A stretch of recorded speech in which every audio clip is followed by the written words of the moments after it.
안녕하세요. 이 시간에는 암 환자의 통증 관리에 대해서 한번 알아보겠습니다.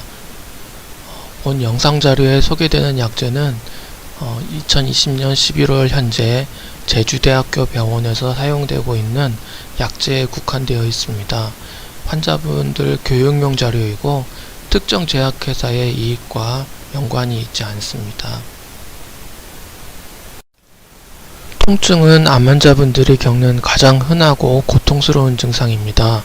대부분의 암 환자분들이 통증을 경험하고 있고 여기에 대한 적절한 치료는 굉장히 중요합니다.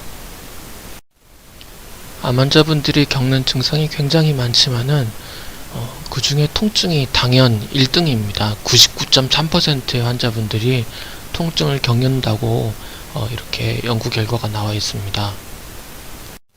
통증의 종류는 크게 세 가지가 있습니다. 내장통, 체성통, 신경병증성 통증 이렇게 있는데요.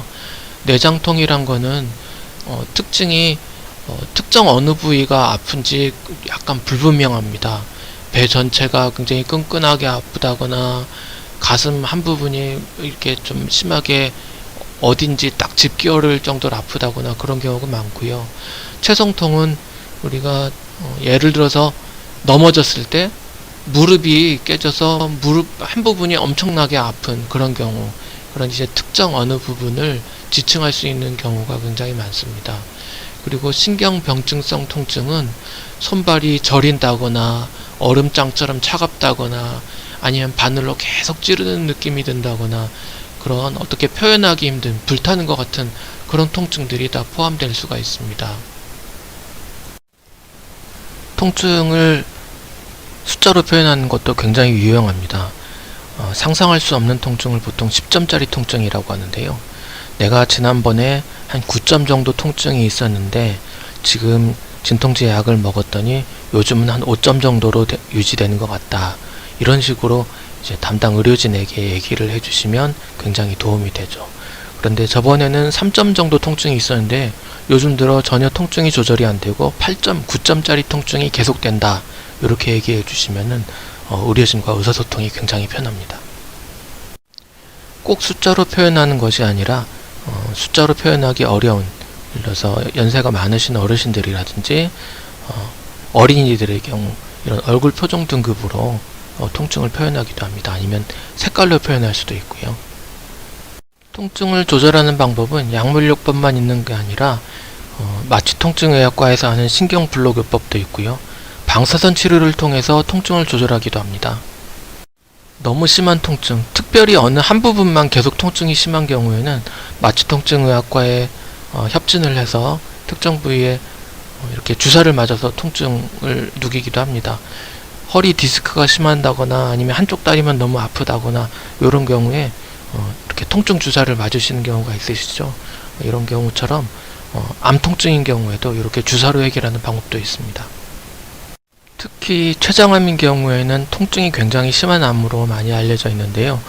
복강신경총 블록이라고 해가지고 환자분이 이렇게 누워있으면은 등 쪽으로 허리 디스크 주사를 놓듯이 등 쪽으로 주사가 들어가가지고 척추 쪽으로 이렇게 마취약을 넣어가지고 췌장 쪽을 마취를 해주는 그런 주사요법이 있습니다. 그래서 마취통증의학과에 말씀드려서 이렇게 특히 췌장암 통증이 심한 분들은 이렇게 블록요법을 하는 그런 방법도 있습니다. 그래서 요즘 꽤 많이 하고 있고 이쪽 방법으로 통증이 완전히 없어지진 않지만 그래도 많이 호전되는 분들이 요즘 있습니다. 그래서 이런 요법도 사용할 수 있습니다. 이런 뼈 스캔 검사를 해보면은 뼈의 어느 부분이 암 때문에 통증이 있구나 이런 것들을 알 수가 있습니다. 그래서 이런 거를 보고 뼈에서 생기는 통증이 너무 심한 경우에는 특정 이 사진에서 이 척추 같은데 이렇게 까맣게 나와 있는데요. 그런 척추 전이가 너무 심해서 생기는 그런 통증인 경우에는 방사선으로 그 부분에 있는 암세포만 이렇게 태워서 통증을 누기는 방법도 있습니다. 그래서 다리뼈 통증, 골반뼈 통증, 이런 척추뼈 통증 이런 경우에는 방사선 치료가 유용하게 통증 치료로도 사용되고 있습니다. 스스로 할 수 있는 보조적인 통증 조절 요법들도 있는데요. 여기서 강조드리고 싶은 것은 이런 요법들이 진통제의 효과를 보조할 수는 있지만 절대 진통제를 완전히 대신할 수는 없다는 겁니다. 특히 뼈저리가 있는 분들은 지압을 정말 조심해야 하고요. 마사지 기계 이런 것들도 조심해야 합니다. 골절이 생길 수가 있거든요. 팔다리 감각이 저하되어 있는 경우에는 찜질팩이나 전기장판 등에서 화상을 입는 것도 조심해야 됩니다. 이제부터 마약성 진통제에 대해 알아보겠습니다. 우리나라에서 마약성 진통제에 대한 거부감은 유독 심합니다. 왜냐하면 자주 접하게 되는 뉴스 때문인 것 같은데요. 그러나 마약성 진통제는 암 환자분들에게는 굉장히 안전한 약이고 효과적인 치료제입니다. 통증 조절은 반드시 해야 됩니다. 통증 조절을 안 하면 아프니까 스트레스가 막 높아집니다. 그리고 식욕도 떨어지고요. 식사를 못하니까 힘도 없습니다. 그리고 스트레스 호르몬이 많이 나오고, 그리고 그러면 몸은 점점 더 힘들어지고요. 스트레스 호르몬이 많이 나오면 암하고 이렇게 싸워야 되는데 암과 싸울 기운까지 막 없어집니다. 그래서 통증 조절은 반드시 해야 됩니다. 이 표는 2000년대 초반 마약성 진통제 사용량을 비교한 표입니다. 여기 보면은 한국은 거의 꼴등에 위치해 있는데요. 예전에는 우리나라에서는 마약성 진통제에 대한 거부감이 너무 심해서 마약성 진통제를 못 쓰고 암 환자분들이 너무 힘들었습니다. 그러나 요즘은 이 순위가 많이 바뀌었습니다. 우리나라에서도 마약성 진통제를 이제는 충분히 사용해서 많은 암 환자분들이 암 통증에서 벗어나서 가족분들과 일상생활을 유지하고 직장생활도 하고, 그리고 본인들의 경제활동도 많이 유지하고 계십니다. 마약성 진통제를 소개해드리면서 먼저 트라마돌을 기반으로 한 약제를 먼저 말씀드리겠습니다.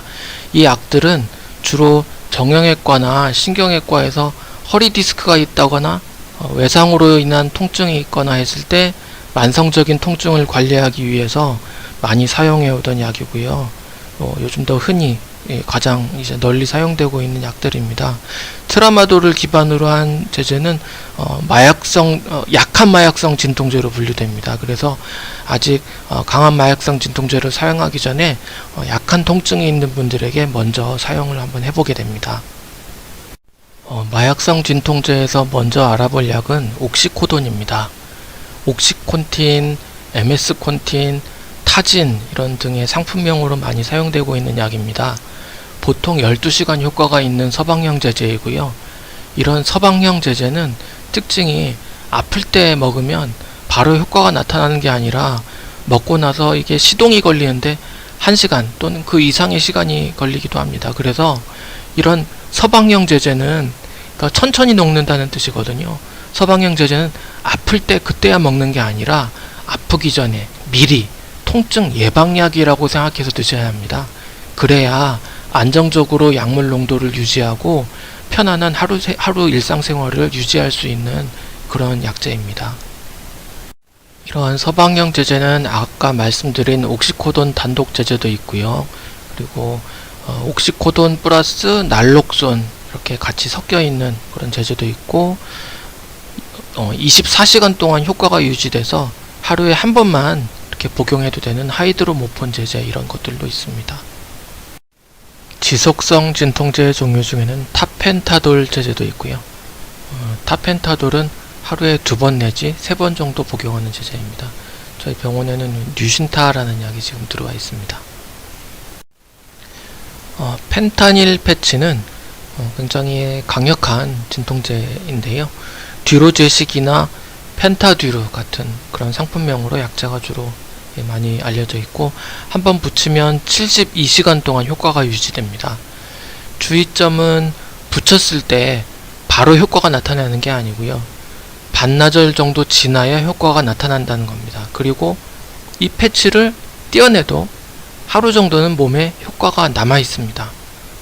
그리고 또 한 가지 주의점은 이거를 붙일 때 붙이는 부위가 우리가 특정 어떤 아픈 부위 거기에다가 붙이는 게 아니라 흡수가 잘 되는 피부, 그러니까 우리 쇄골 아래 이제 그 가슴 윗부분 그런데 붙인다든지 아니면 등에 붙인다든지 이런 부드러운 피부에 흡수가 잘 되도록 붙이는 약입니다. 우리 일반 근육통 파스처럼 여러 장을 한꺼번에 붙인다든지 그러면 안 되고 꼭 적정 용량을 지켜서 붙여야 됩니다. 이 펜타닐 패치 용량은 12 마이크로, 25, 50 여러 가지 용량이 있고요. 100짜리 제제도 있습니다. 그래서 이 100짜리를 여러 개 붙이면은 100, 200, 300 이렇게 많이 붙일 수 있습니다. 아주 고용량의 먹는 약 또는 주사약, 마약 진통제가 필요한 경우에도 환자분이 병원에 있다가 이제는 좀 집에 좀 통원 치료를 하고 싶다 하시는 경우에는 붙이는 약으로 변경을 원할 때 이제 웬만하면 거의 커버가 될 정도로 굉장히 유용한 약제고 고용량까지 사용이 가능한 그런 약제입니다. 네, 또 부프레놀핀 제제가 있습니다. 패치제인데요. 부프레놀핀은 약제 분류상 마약류로 분류되어 있지는 않지만 그렇지만 이 약제도 양리학적으로는 마약성 진통제입니다. 펜타닐 패치하고 비슷한 사용법으로 사용이 가능합니다. 이 약제는 일주일에 2번 교체하는 약이고요. 꼭 72시간을 지켜서 교체하는 게 아니라 3일 내지 4일 정도의 효과가 유지되기 때문에 이 약은 보통 일주일에 2번, 월요일, 목요일, 화요일, 금요일 이런 식으로 요일을 정해서 보통 교체하는 그런 패치제입니다. 지금까지 설명드렸던 진통제들은 시동이 늦게 걸리지만 지속시간이 긴 진통제였습니다. 지속성 진통제를 사용하는 동안에도 갑자기 예고 없이 불쑥 발작하는 통증이 있습니다. 이런 통증을 돌발성 통증이라고 하는데요. 속혈성 진통제는 이런 돌발성 통증에 특화된 약입니다. 어려움이 닥쳐서 구조신호를 보냈을 때 신속하게 도착하는 구조대처럼 약을 복용하면 10분 내로 금방 효과가 나타나는 약입니다. 그 대신 이런 속혈성 진통제는 한두 시간이 지나면 효과가 신속하게 사라집니다. 속혈성 진통제는 항상 손이 닿을 수 있는 곳에 가까이 보관해서 통증 발생 시 바로바로 사용할 수 있도록 해야 하겠습니다. 속혈성 진통제 중에는 설하정이라는 약이 있는데요. 이 약은 특히 삼키는 약이 아니고 혀 밑에 넣고 가만히 기다리는 약입니다. 그러면 물이 없어도 설탕처럼 녹게 되는데 이 약은 혀 밑에 있는 점막을 통해서 빠르게 흡수되는 그런 장점이 있습니다. 주사 진통제, 패치제, 먹는 경구 진통제는 모두 서로 교체가 가능합니다. 입원 중에 주사약을 썼다가 퇴원할 때에는 먹는 진통제나 붙이는 진통제로 변경해서 집으로 퇴원해서 통원 치료를 받을 수도 있고요. 거꾸로 먹는 진통제를 쓰다가 만약에 충분하지 않고 잘 듣지 않을 경우에는 정확한 진통제의 요구량을 계산하기 위해서 일정한 양을 지금 먹는 약에다가 주사약으로 플러스해서 그렇게 용량을 계산하기도 합니다. 그래서 담당 의료진에게 평소에 쓰고 있는 진통제에 대해서 용량을 상의하는 것은 굉장히 중요하고요. 익숙해져야 합니다. 그리고 이런 여러가지 용량 변경을 위한 계산표들이 의료진들이 항상 사용하고 있어서 유용하게 이렇게 병원에서 쓰이고 있습니다. 통증이 너무 극심한 경우에는 24시간 동안 일정량의 진통제를 쉬지 않고 계속 연속으로 주사로 투여하는 방법도 있습니다. 24시간 연속으로 투여하는 진통제 주사로 대부분의 통증은 어느 정도 다 커버가 가능합니다. 그리고 24시간 연속 진통제는 굉장히 고용량으로 올려가는 것도 가능하고 사실상 용량의 한계가 거의 없기 때문에 굉장히 극심한 통증의 경우에 중요한 통증 조절요법으로 사용하고요. 호스피스에서도 중요한 통증 치료법으로 널리 자리 잡고 있습니다. 마지막으로 통증 치료에 대해서 잘못 알려진 사실들에 대해서 몇 가지 같이 알아보겠습니다. 진통제나 신경 차단으로 통증만 조절하면 질병의 악화를 미리 느끼실 수가 없어서 암 치료가 혹시 늦어져 버리지 않을까 걱정하시는 경우가 있는데요. 암성 통증은 참았다고 해서 얻을 수 있는 장점이 있지 않습니다. 그리고 병원에서 사실 암 치료를 받으시는 환자분들은 어떤 경우에는 좀 과하다고 느끼실 정도로 사실 검사를 많이 받을 수밖에 없는 그런 상황에 놓여 있는 경우가 많으신데요. 이만큼 암이 악화되거나 하는 경우에는 정기적으로 계속 찍으시는 정기 영상 검사로서 찾아낼 수가 있기 때문에 굳이 그 암이 진행하거나 진행하지 않거나 이런 여부를 통증으로 미리 캐치해내려고 하는 거는 사실 이득에 비해서 그 고통이 너무나 심각합니다. 그래서 그거를 걱정해서 통증을 조절하지 않는다는 것은 사실 생각하기 어렵습니다. 통증은 반드시 조절을 해야 합니다. 통증이 있을 때만 진통제 약을 복용하고 가능한 약을 안 먹는 게 좋다라고 전통적으로 많이 알려져 있는데요. 앞에서 강조해서 말씀드린 것처럼 지속성 진통제는 아프기 시작할 때 그때야 복용하거나 붙이면은 시동이 걸리는데 시간이 한참 걸립니다. 그래서 평소에 아프기 전에 미리 통증 예방약이라고 생각해서 약을 복용하거나 붙이는 게 통증 조절에 훨씬 좋습니다. 그리고 그럼에도 불구하고 돌발성 통증이 발생할 때는 지체 없이 속혈성 진통제를 사용하는 것이 권장됩니다. 진통제에 습관성이 생기거나 또 중독이 될 수 있다, 이런 걱정을 하게 되시는 경우가 많이 있습니다. 처음 사용하시는 분들은 진통제를 사용할 때 약간의 어지럼증이나 미습거리는 증상이 발생하는 경우도 있지만은 대부분 마약성 진통제를 시작하고 나서 2-3일 이내에 이런 증상은 사라집니다. 암 때문에 진통제를 복용하시는 분들에게서는 마약성 진통제 또 중독은 거의 발생하지 않습니다.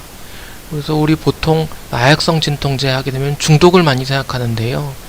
사실 이 마약성 진통제의 가장 흔한 부작용은 변비입니다. 변비를 조절하기 위해서 마약성 진통제 사용할 때는 변비 예방약을 함께 처방받으시는 경우가 굉장히 흔합니다. 물론 암 증상이 심해서 임종이 가까워질 경우에 굉장히 극심한 통증으로 의식이 흐려질 정도의 초고용량 진통제를 사용해야 되는 경우에는 호흡이 점점 느려지는 증상이 나타나기도 하지만 우리 일반적으로 사용하는 일반 용량 진통제에서는 그런 증상 발생이 드물고 사실 그런 걱정스러운 증상보다는 마약성 진통제의 흔한 부작용은 변비 같은 가벼운 증상입니다. 그리고 마약성 진통제는 미리 사용해버리면 나중에 더 쓸 약이 없어서 내가 나중에 많이 아파지면 그때는 손 놓고 있어야 될 게 아닌가, 이렇게 염려할 수가 있는데요. 일반 약들은 어느 정도 용량을 올리고 나면 더 이상 효과가 따라서 올라가지 않는 그런 한계가 다다르게 되는데요. 이런 거를 천정 효과라고 합니다. 우리 집에 있는 천정에 딱 부딪혀서 더 올라가지 않는 것처럼요. 그렇지만은 마약성 진통제는 이런 한계점이 없다고 알려져 있습니다. 그래서 천정 효과가 없다라고 표현을 하는데요. 일반적으로 처음 마약성 진통제를 사용할 때 용량은 5ml, 10ml 이런 단위일 경우가 많습니다. 진통제를 진짜 세게 쓰는 분들은요, 흔하지는 않지만 1000, 2000 이런 단위의 용량을 쓰기도 합니다. 그보다 더 높게 사용할 수도 있습니다. 그래서 마약성 진통제를 쓸 때 벌써 이렇게 마약성 진통제를 5ml, 10ml 이렇게 써버리면 더 이상 쓸 약이 없을 거 아니냐, 이렇게 그런 염려는 거의 안 하셔도 되겠습니다. 또 한 가지, 통증을 너무 자주 호소하면, 자꾸 아프다고 얘기하면 의사나 간호사가 나를 귀찮게 생각하지 않을까 염려하시게 되는 경우가 있습니다. 이런 염려를 하시게 되는 것은 심정적으로 당연합니다. 그렇지만은 옛날하고 달라서 요즘 의료진들은 통증 조절을 굉장히 중요한 부분으로 생각하고 있고요. 우리 혈압이라든지 심장 박동수 이런 거 못지않게 통증도 굉장히 중요한 몸의 신호로 받아들이고 있습니다. 그래서 통증이 나타나거나 심해질 경우에는 참고 얘기를 안 하시는 경우보다 오히려 자꾸 얘기하셔서 통증 조절을 빨리빨리 해버리는 게 통증을 조절하는 데 더 유용하고, 그리고 병원에서도 환자분의 상태를 빨리 파악해서 환자분의 몸 상태를, 증상을 개선하는 데 더 도움이 됩니다. 그래서 통원 치료하실 때, 그리고 입원 치료 받으실 때 의사나 간호사에게 주저하지 말고 통증에 대해서는 바로바로 얘기해 주시면 통증 조절에 굉장히 도움이 되겠습니다. 지금까지 암 통증에 대해서 같이 알아봤습니다. 암성 통증은 충분히 조절이 가능한 증상입니다. 참지 말고 꼭 통증을 조절하셔서 통증을 겪으셨던 모든 암 환자분들이 활력 있는 일상생활로 복귀하실 수 있도록 오늘 내용이 도움이 되셨으면 좋겠습니다. 감사합니다.